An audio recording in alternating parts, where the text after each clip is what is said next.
are going to pull the clay up. So how are we going to do this?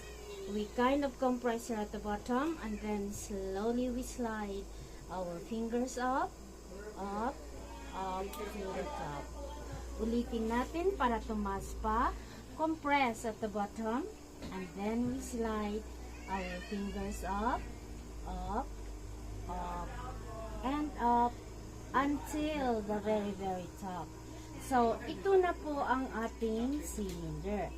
Ngayon, out of this cylinder, we are now going to shape it to another shape. In shaping naman, ang pressure manggagaling from my inside hand.